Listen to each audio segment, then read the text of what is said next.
ಎಲ್ರಿಗೂ ನಮಸ್ಕಾರ. ನಾನು ನಿಮ್ಮ Ricky cage.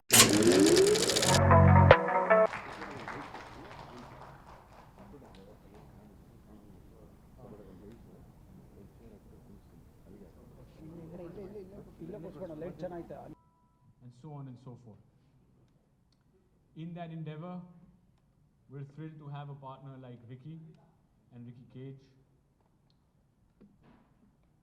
We have, with him, traveled across the country and conducted a series of concerts that we call the Rhythm of the Earth, held in 3 cities, starting here in this ballroom in Bangalore, going to Delhi, and then in Chennai. I'm happy to share that we will now have the 2nd edition of Rhythm of the Earth, and in 4 new cities, which we will announce very shortly.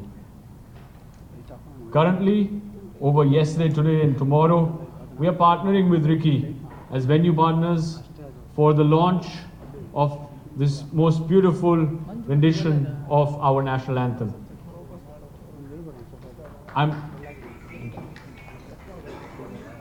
I'm proud to have Ricky as a friend. We're proud to have him as a friend of our brand and of Leela. He doesn't need an introduction. You all know him from our very own Nama Bengaluru. He has done us proud. He is, of course, the 3-time Grammy winner and the United Nations Ambassador for Goodwill, amongst a dozen plus more other accolades to his name. So without any further ado, welcome, thank you for being here, and please welcome Ricky Cage to the stage. Ricky.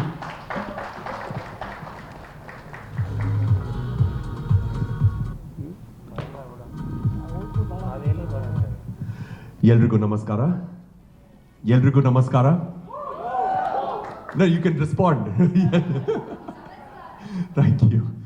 So it's a huge honor for me to be here, and of course, first and foremost, I need to thank the Leela Hotels, because the Leela Hotels have always been very generous to me, and and our partnership.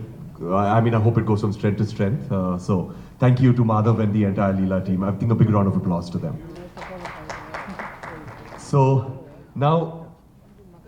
So basically, for those of you who have no idea who I am, and I'm sure there are a few of you. So I'm Ricky. I'm Ricky Cage. I'm a musician. I'm a composer, and I'm also United Nations Goodwill Ambassador. And the only kind of music that I make is about the environment and positive social impact around those areas. That's why probably some of you have never listened to my music. but nevertheless, so that's who I am. I've been a professional musician for a while, and plus I've been brought up in Bangalore, so I'm a person of this city. Now, so basically what I wanted to say is that getting to why we are here today.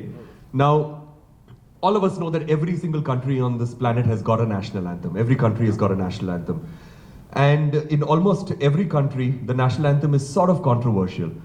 In the sense that some people like the national anthem, some people don't like it, some people say some of the words should not be any longer in the national anthem, or they've got all of these problems, or certain political ideologies do not fit into the national anthem.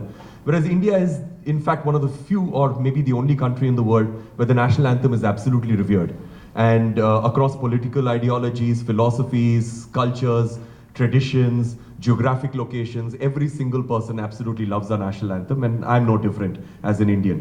So for me, my favorite piece of music on this planet is the Indian national anthem, and in fact, the first ever piece of music that I learned as a child or as a baby was basically the Indian national anthem, before I learned any lullabies or nursery rhymes or adolescent rhymes or whatever you call them. But the national anthem was the first piece of music that I ever learned. So now, in the past, I've created many versions of the national anthem. Before I became a professional musician, I'd created many amateur versions of the anthem. And when I became a professional musician, there were 2 standout versions that I'd created. In 2015, I had created a version of the national anthem for the COP21, that is the Paris Climate Change Conference, which happened, in 2015. So that Paris Climate Change Conference, I created a version of the national anthem which is dedicated to the forest and wildlife. If anybody has been to a concert of mine, that's how I always end my concerts, with that version of the national anthem. The reason why I created that version is that the national anthem evokes a sense of pride in our country. It evokes a sense of patriotism, because the music is so beautiful, and the music is so instantly recognizable. that I thought that if we dedicate a version to our forests and wildlife, and we have the forest and wildlife in the visual of the anthem, then everybody will recognize these animals, especially these wild animals, as being citizens of our country. And I believe that we as human beings only protect things that we love, and we only love things that we understand. So that is why that particular anthem was created, so that we believe that all of these animals are our brothers and sisters, and and we need to protect them.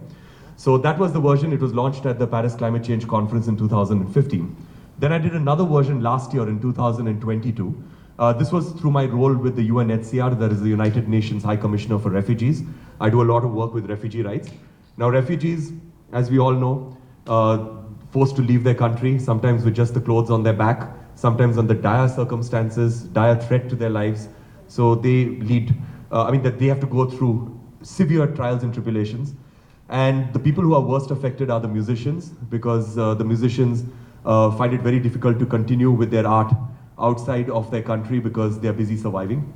And sometimes in the new country that they are in, they cannot sing or they cannot perform in the language that they are used to performing or they used to perform in their own country. So what I did was that I recognized 12 amazing singing refugees, amazing singers from Cameroon, from Sri Lanka, from Myanmar, and from Afghanistan. Fantastic singers, 12 of them. And we were deciding as to what do we do together, how can we collaborate with each other. And then they suggested that why don't we sing the national anthem, because 75 years of our independence is coming by, last year. So they said, why don't we sing the national anthem, because we were so grateful to India for giving us a home and for giving us a life that was actually better than what our life was, in our previous home. So we sang the national anthem together, 12 refugees and me, 13 of us, we sang the national anthem, and that particular version went completely viral last year. And very grateful for that, because it sort of resonated with everybody that these refugees were singing with perfect pronunciation. They knew our national anthem beautifully, and they sang it with so much of heart and soul. So that basically caught everybody's attention. Now this year I decided to go completely epic. Now, so what I did was that the Royal Philharmonic Orchestra is an orchestra that I have collaborated with quite often. I've collaborated with them multiple times in the past. It's the most in-demand orchestra in Britain, in the UK. And I collaborated with them also on my last Grammy-winning album, that is Divine Tides. So then I got this idea that why not record the Indian national anthem with a proper symphony orchestra. There have been symphony orchestral performances of the national anthem, but it's been smaller symphony orchestras, and they've been live performances. It's not been properly recorded, like in a proper professional atmosphere. So I thought, why not do that? And then we decided, why not make it huge? Because normally I record with a 65-piece orchestra or 75-piece orchestra, whichever orchestra it is in the world. We decided, why not go for 100? So we went for 100 musicians. And we recorded this at Abbey Road Studios just, what is today? Today is the 10th, right? So 3 days back on the, we recorded this on the 7th at Abbey Road Studios. And Abbey Road Studios being the most, by far, the most legendary studio on this planet. It's the most iconic studio on this planet, and it was amazing to record over there. They've got this huge room where we can fit these 100 musicians in there and record them. They've got the best sound engineers in the world, the best facilities. So we recorded with them over there.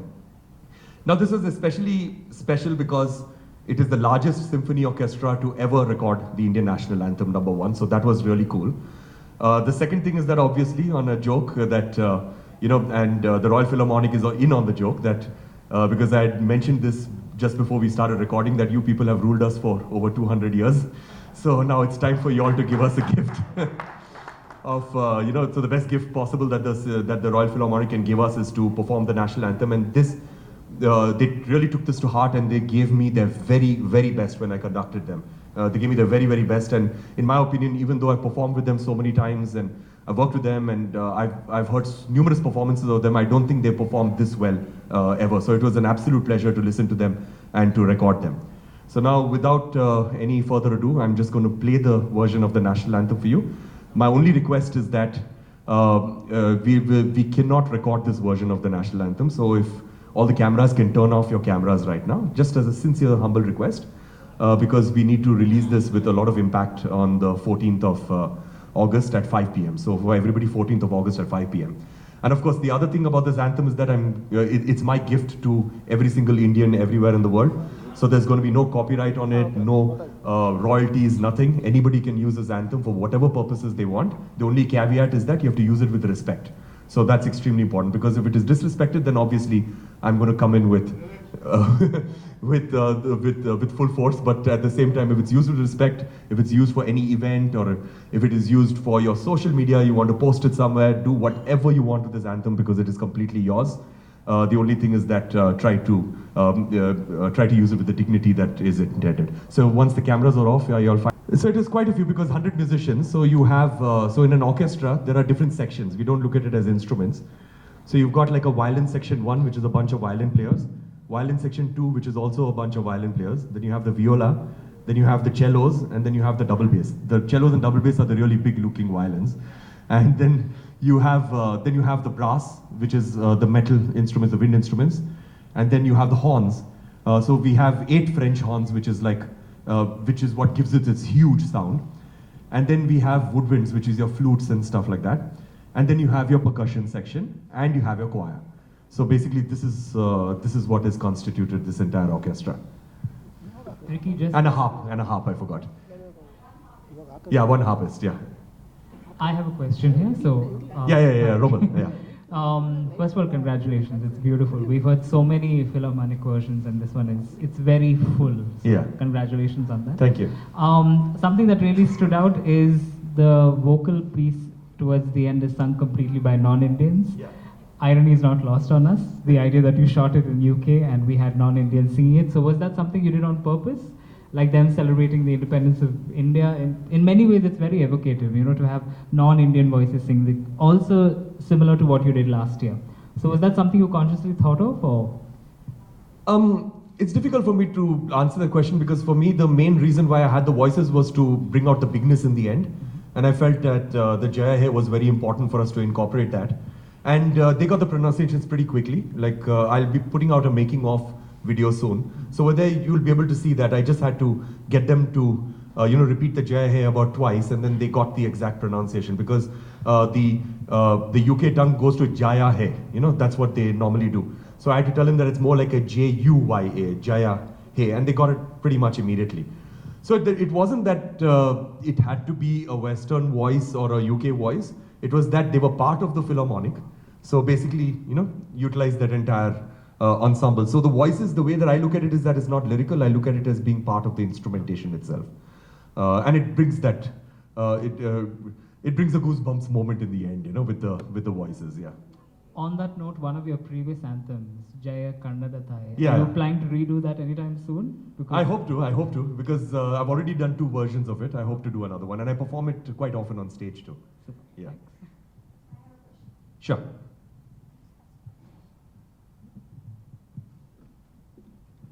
So yeah, on a different note, Romal had conducted one of my first ever interviews in my life in 2007, I think. So it's quite amazing that he still tolerates me.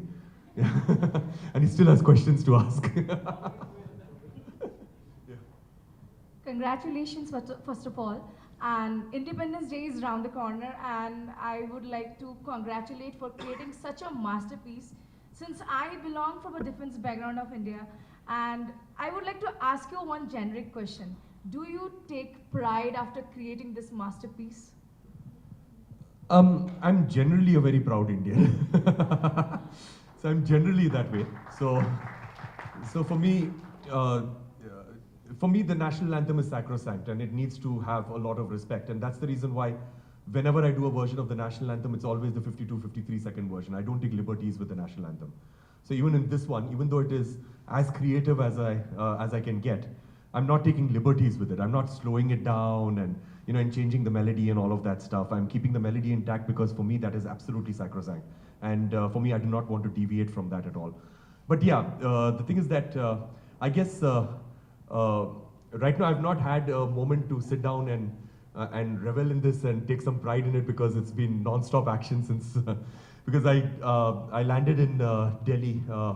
Was it yesterday? Yeah.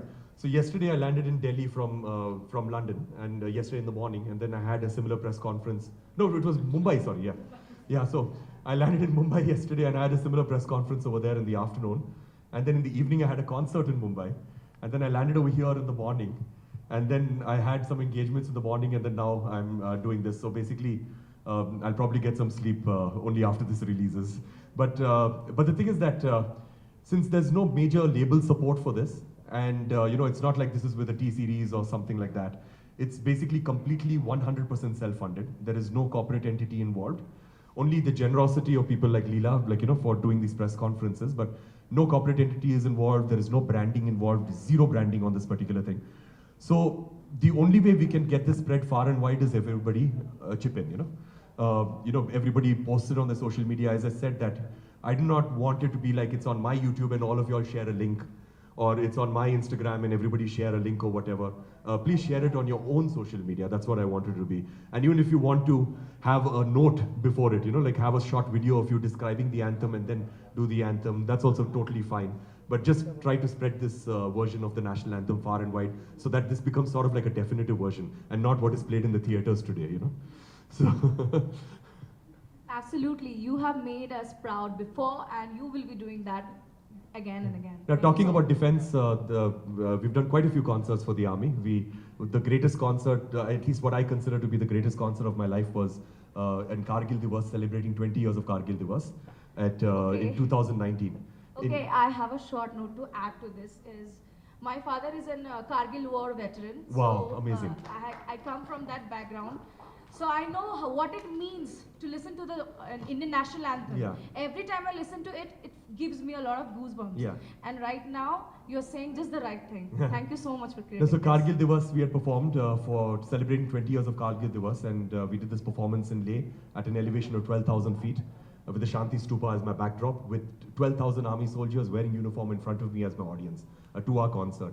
It was easily the greatest experience ever of my life. And then we've done a lot of other concerts for the army at the MEG Center in Jodhpur and a bunch of other places. So performing for the army has always been an absolute privilege for me. Thank you. Sure. It was about 3 months. Yeah, her question was that how long did it take for me to come up with this arrangement? Of course, the composition is not mine. The composition is Rabindranath Tagore's. But for me, I've just decorated it in a completely different way. So yeah, it took me about 3 months to do this, because you have to write all the parts for all the different sections and all the different instruments. Those sheets need to be kept in front of the musicians and they play it. So it's quite a complicated thing. There are people who can do it faster, but for me, I took my own sweet time, and I also had a friend of mine in Nashville to help me out with this. So basically that. To answer your question, it was about 3 months of work. Brilliant. I have one more question. What is the next top theme that you're working on for your music? So I'm coming up with another album with Stuart Copeland, the drummer of the Police. One of the said to Rolling Stone has called him the greatest drummer in the history of music. He just so the last album that I did, which won 2 Grammys, was Divine Tides with him, and we're releasing another album on the 18th of this month. So it's an album called Beyond Borders. So that album will be releasing on the 18th. So that's the next thing. But talking about the anthem itself, now the thing is that I think the national anthem evokes a lot of pride in us Indians, and I believe that that this is a very good way to spread our national anthem internationally. Of having these collaborations with musicians from all over the world, and hopefully that's what I keep saying this, but I'm hoping that this becomes sort of like a definitive version that everybody go to when they have to play the national anthem.